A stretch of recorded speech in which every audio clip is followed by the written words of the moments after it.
Olá, meu nome é Cintia e você está no canal Biblioteca de Gaia. Eu recentemente gravei um vídeo falando dos livros que entraram na minha estante nos últimos meses e eu voltei para gravar outro vídeo também com o book haul dos últimos livros adquiridos na Festa do Livro da USP. Por quê? Porque eu comprei bastante coisa.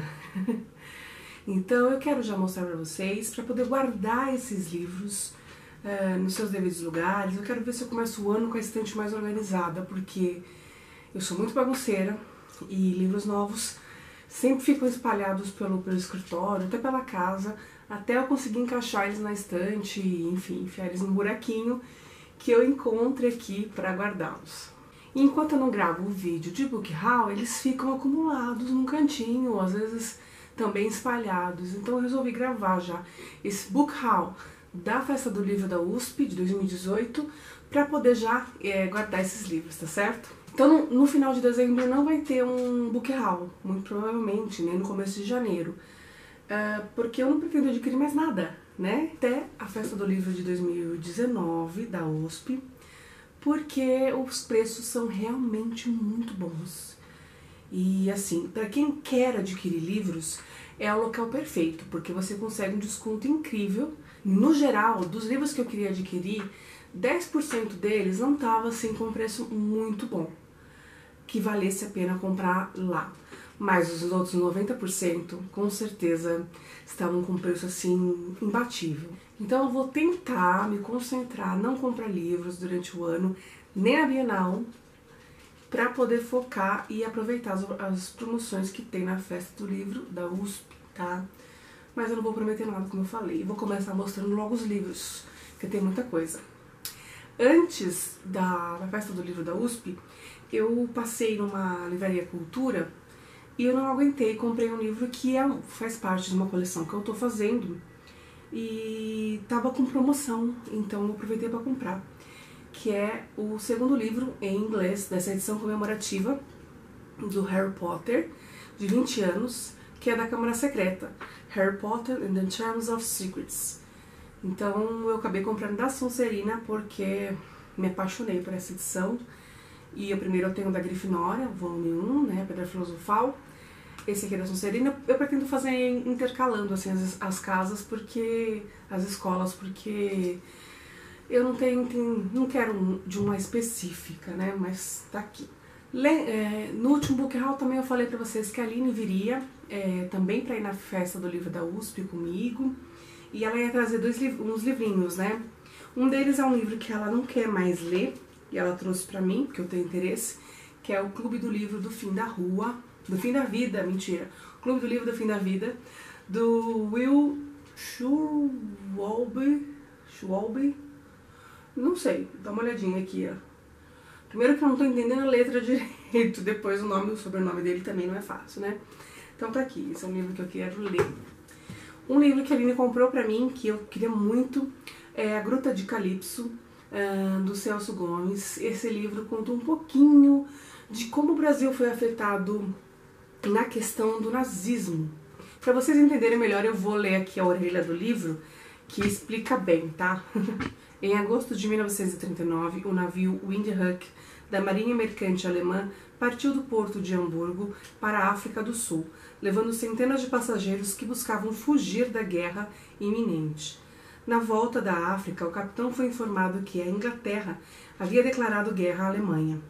Temendo ser atacado pela marinha inglesa, ele ordenou que o navio retornasse ao sul e aportou em Santos, onde foi aprisionado e seus 250 tripulantes foram feitos prisioneiros, mantidos em campos de concentração em Pindamonhangaba, que é a cidade do interior de São Paulo, e Guaratinguetá também, até o fim da guerra em 1945.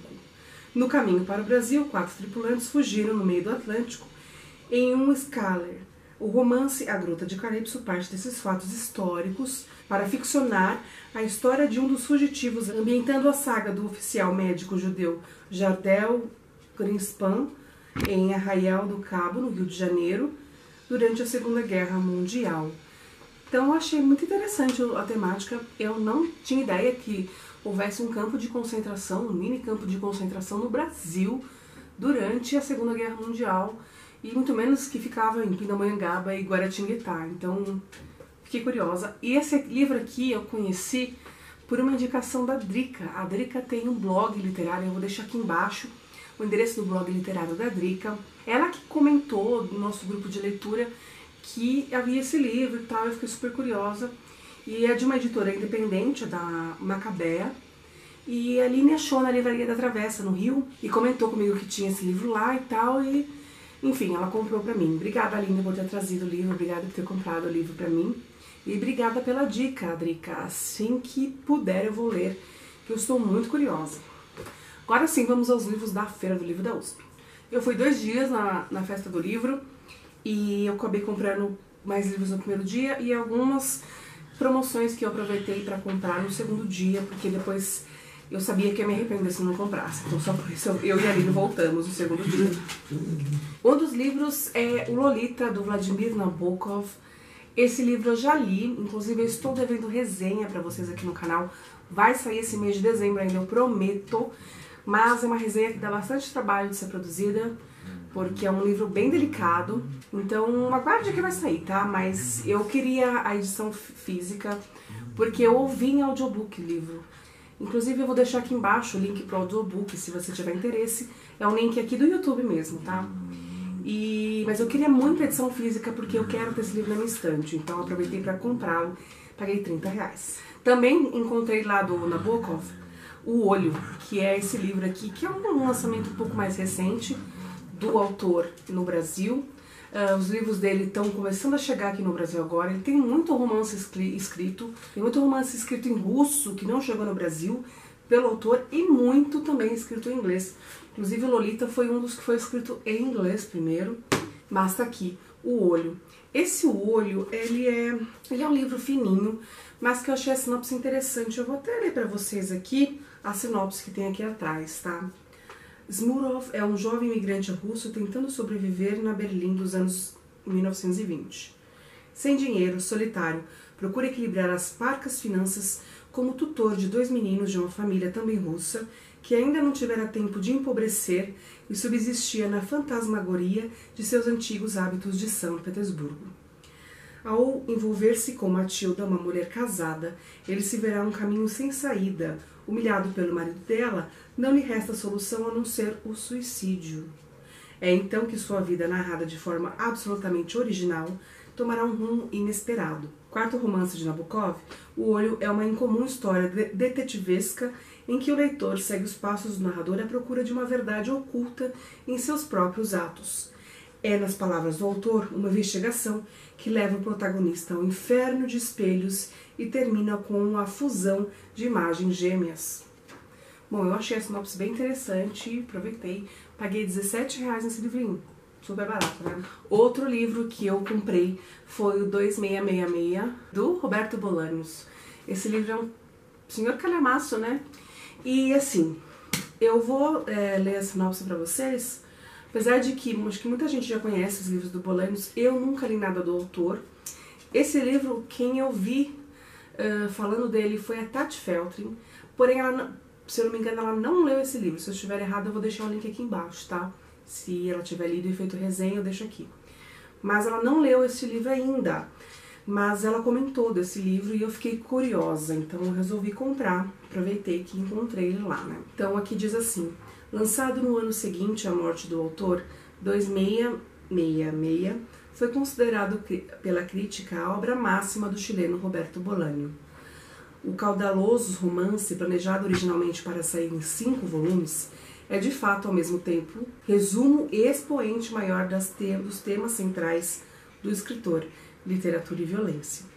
Focada em buscar um fictício autor recluso, Benno von Archimboldi, a narrativa cobre um longo período de tempo e nos leva do fronte da Segunda Guerra até a pequena cidade fronteiriça no México, onde vem ocorrendo centenas de assassinatos de mulheres. Com estilo fluente, o ambicioso romance não deixa espaço para respirar, passando a impressão de que cada frase é revelada para a monstruosa estrutura construtiva que só é fechada na última palavra. Dividida em 5 partes, 2666 narra as relações entre 4 intelectuais europeus que viajam ao México em busca de Archibald. Não sei se a pronúncia está correta, tá? Uma espécie de Thomas Pynchon alemão, do qual não se conhecem fotos recentes. A luta de um professor com seus problemas existenciais, a de um jornalista que acaba se envolvendo com os crimes ocorridos na cidade fronteiriça, os esforços frustrados da polícia para encontrar o culpado e, por fim, a história do recluso autor alemão. Como os outros livros de Bolaño, 2666 está repleto de reflexões acerca da literatura e suas ligações com o poder, a vida e a violência, e o que fica claro na própria forma do livro, se a primeira e a última parte versam sobre intelectuais e livros, o centro pulsante da narrativa são incompreensíveis crimes brutais ocorridos em Santa Teresa, relatados com frieza jornalística. Uma mescla de narrativa policial, ensaística e filosófica, de humor sardônico e pessimismo. 2666 se tornou um fenômeno de crítica e público nos Estados Unidos e na Europa. Então, vamos lá, né? Esse é um senhor calhamaço mesmo, vai dar um pouquinho de trabalho, mas enfim. Eu paguei R$37 nesse livro. Outro livrinho que eu vi a Tati Feltrin falando e eu gostei muito do que ela falou sobre o livro e por influência dela eu comprei, é Os Buddenbrooks, do Thomas Mann. Esse é o primeiro romance do Thomas Mann. Publicado em 1901, este livro monumental acompanha a saga dos Buddenbrook, uma família de comerciantes abastada no norte da Alemanha. 4 gerações são retratadas na crônica familiar, inspirada na linhagem do próprio escritor e situada numa cidade onde todas as características de Lübeck, a terra natal dos Mann. Com personagens vívidos, diálogos brilhantes e elevada riqueza de detalhes, o autor lança um olhar preciso sobre a vida da burguesia alemã, entre nascimentos e funerais, casamentos e separações, desentendimentos e rivalidades, sucessos e fracassos. Esses acontecimentos sucedem-se ao longo dos anos, mas à medida que os Buddenbrook sucumbem à sedução da modernidade, o declínio moral e financeiro parece estabelecido. O leitor contemporâneo encontra intactos o frescor e o fascínio deste que é considerado um dos principais romances do século XX. Então, como foi o primeiro livro do Thomas Mann, eu quero começar por ele. E confesso que eu procurei também a Montanha Mágica lá, mas já tinha esgotado, porque esse aqui eu comprei no segundo dia que eu fui, então quem sabe ano que vem eu consiga, né? Mas tá aqui, paguei R$45 nesse livro. Já fã da ficção científica, porém eu não li nada do autor Isaac Asimov. Eu comprei esse box do Fundação com os 3 primeiros volumes, né? É uma trilogia, parece, eu ouvi falar que os outros livros que tem desse mundo de Fundação são espécies de spin-offs, então eu comprei lá os 3 primeiros, que é Fundação, Segunda Fundação e Fundação e Império. Então os 3 primeiros e as continuações aqui tem as informações são Limites da Fundação, Fundação em Terra, Prelúdio à Fundação e Origens da Fundação. Então tem mais 4 livrinhos tratando desse mundo. Pretendo ler a trilogia, se eu gostar eu leio os demais livros. Agora eu vou mostrar mais 2 que também foram influências da Tati Feltrin. Eu chamo de Feltrin, mas eu ouço muita gente falar Feltrin, aí eu falo Feltrin, porque é mais chique, né? Guardiões do Louvre, do Jiro Taniguchi. E esse é um mangá, eu não tinha percebido que era um mangá. E ele abre, ó, ao contrário. Eu achava que era uma graphic novel.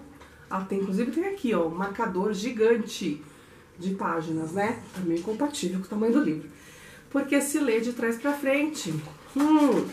Eu juro que eu não tinha percebido.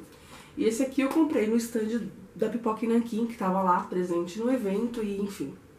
Por indicação da Tati, eu vou ler esse aqui. Eu acho que ainda esse ano, porque eu tô bem curiosa. E eu paguei R$30. Acredita? Olha o tamanho disso aqui.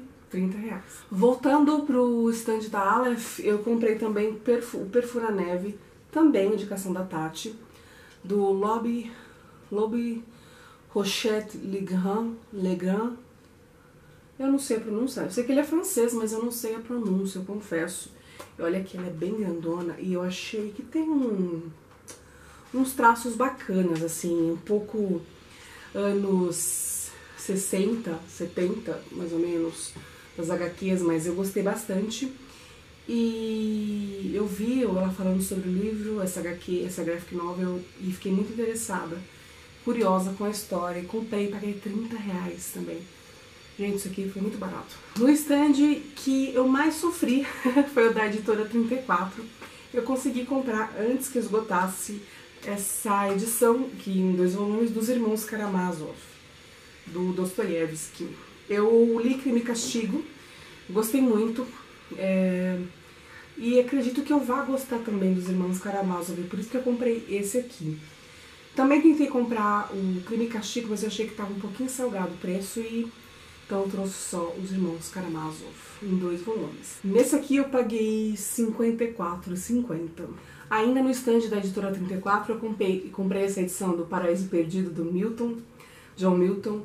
Essa é uma edição bilíngue, inglês, português, e eu queria ela há bastante tempo. Ela é bem carinha, porque é uma edição bem gordinha e tal, bilíngue. E tem ilustrações do Gustave Doré. E eu planejo ela o ano que vem, tá? A gente vai...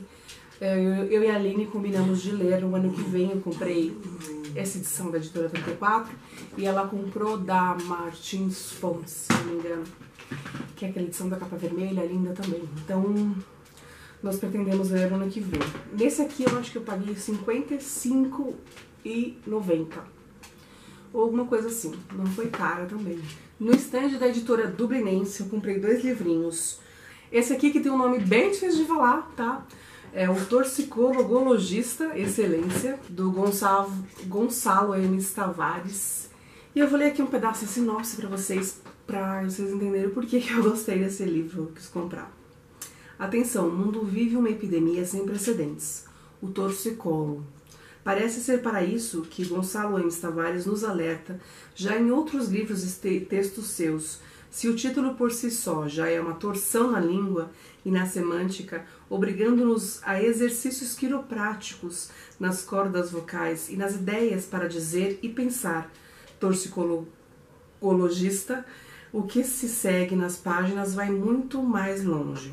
Adotando na primeira e mais extensa parte a simples forma de diálogos, Gonçalo coloca algumas excelências a debater, elucubrar, sofismar sobre como se faz uma revolução sobre o tempo, o espaço e a linguagem, o corpo, entre dezenas de assuntos. E aí está o torcicologismo da coisa, muitas vezes adotando o bom humor, até porque tudo que é sério tem 2 lados divertidos, em outras, beirando o absurdo, os diálogos nos fazem olhar para outros lados dos assuntos propostos, até mesmo para outros lados da noção de lógica. E como se os personagens quisessem dizer que sofremos de torcicolo das ideias. Sempre olhando para as mesmas ideias, para o mesmo lado de todas as questões, para o que é natural. Ou, como dizem as excelências, o mais habitual até agora é argumentar-se com conclusões. E em vez de trocarmos argumentos, trocamos conclusões. Seguindo o tratamento contra o torcicolo mental, encontramos a segunda parte do livro, em que Gonçalo adota outra estratégia. Ele que, em Mateu, perdeu o emprego, já pensou em muitas... Desculpa, gente, os cachorros estão passeando para lá e para cá. Voltando. Ele que em Mateu perdeu o emprego, já pensou em uma cidade ordenada pelo alfabeto, nos traz aqui pessoas batizadas de o número 1 e o número 2, etc. Num daqueles movimentos que nos fazem virar o pensamento para outro lado e depois, livres do torcicolo, voltar a ver as mesmas coisas de sempre. O RG, o CPF, o número de protocolo, de um modo restranhado. Em certo sentido, essa torcicologologia é o que toda literatura, toda poesia, em tese, deveria se propor a fazer. Desvelar possibilidades, olhar para os outros lados, varrer o pó que nunca foi pensado, tirar o véu da naturalidade do que é estranho. E Gonçalo, com linguagem, humor e agilidade, faz faz isso, contorce e retorce ideias enrijecidas. Enfim, eu gostei dessa brincadeira com o título, com as ideias de fazer a gente questionar alguns comportamentos, atitudes e hábitos que nós temos que estão até engessados ou então enraizados na nossa cultura. Enfim, tá aqui. Gostei, pretendo ler logo também. O outro foi do José Luiz Peixoto, o autor português, Nenhum Olhar. Esse livro ganhou o prêmio José Saramago, um prêmio muito importante em Portugal. Eu nunca li nada do José Luiz Peixoto, mas muito tem se falado, né, desse escritor contemporâneo português. E eu tô curiosa para conhecer um pouquinho. E eu vou ler a sinopse aqui atrás, que é bem curtinha, tá? Para vocês entenderem um pouquinho do que fala. O cotidiano de uma vila rural do Alentejo é matéria para o aguçado olhar de José Luiz Peixoto sobre o sofrimento humano. Os amores, as traições, a violência, as mortes e o luto atravessam o dia a dia dos personagens, que ganham voz nos múltiplos narradores, aproximando o leitor de sentimentos muito vivos. A cozinheira, o serralheiro, o pastor. Eis a história de duas gerações no livro vencedor do Prêmio José Saramago, que colocou Peixoto entre os mais importantes escritores contemporâneos. Fiquei curiosa, eu não comprei muito pela sinopse, esse eu comprei mais porque eu queria conhecer o autor, e nada como para quem está começando a explorar um autor desconhecido, começar por um livro que ganhou um prêmio, né? Isso já dá um ânimo pra gente, para conhecer um pouquinho mais sobre o escritor. Na Morro Branco, eu encontrei uma vendedora fantástica, que eu cometi o grande erro de não perguntar o nome dela, mas ela me convenceu a comprar uma fantasia, que é lançamento da Morro Branco, que é a Cidade de Bronze, da S.A. Chakraborty. Não sei a pronúncia, não sei nem a origem da autora, mas provavelmente vai ser uma trilogia, esse é o primeiro volume. A série é muito interessante. Eu vou ler pra vocês com medo de falar bobeira, eu vou ler aqui que é melhor, tá? Nari nunca acreditou em magia. Golpista de talento inigualável, sabe que a leitura de mãos, zars e curas são apenas truques, habilidades aprendidas para entreter nobres otomanos e sobreviver nas ruas do Cairo. Mas quando acidentalmente convoca Dara, um poderoso guerreiro Jin, durante um de seus esquemas, precisa lidar com um mundo mágico que acredita existir apenas em histórias, para além das areias quentes e rios repletos de criaturas de fogo e água, de ruínas e de uma magnífica civilização e de montanhas, onde os falcões não são o que parecem. Esconde-se a lendária cidade de bronze, a qual Nari está misteriosamente ligada. Atrás de seus muros imponentes e dos 6 portões das tribos Jins, fervilham ressentimentos antigos, e quando Nari decide adentrar este mundo, sua chegada ameaça começar uma antiga guerra. Ignorando advertências sobre pessoas traiçoeiras que a cercam, Nari embarca em uma amizade hesitante com Alizaid, um príncipe idealista que sonha em revolucionar o regime corrupto de seu pai. Cedo demais ela aprende que o verdadeiro poder é feroz e brutal, que nem a magia poderá protegê-la da perigosa teia de intrigas da corte e que mesmo os esquemas mais inteligentes podem ter consequências mortais. Ela me convenceu a comprar o livro, que está aqui na capa, inclusive, que ele foi finalista de 3 prêmios: World Fantasy Awards, British Fantasy Awards e Locus Awards. É como os 2 primeiros têm fantasy, eu já fui falando fantasy também. Mas tá aqui. Fiquei curiosa, quero começar imediatamente, simples assim. Do jeito que ela me vendeu, eu quero começar. Ah, e eu esqueci de falar, na Aleph, o último livrinho que eu comprei da Aleph foi A Mão Esquerda da Escuridão, da Ursula Le Guin. Por indicação da Tati Feltrin, né? Não preciso nem falar. Ela tem um vídeo de resenha, eu vou tentar achar o vídeo e colocar aqui embaixo, para vocês tiverem curiosidade. E, enfim, ela, apesar de dizer que a edição que ela leu, eu não sei se essa aqui tá atualizada, mas era a edição que ela tinha lido, estava com bastante erros de revisão. Eu fiquei curiosa para conhecer a história, já que ela disse que vale a pena mesmo assim.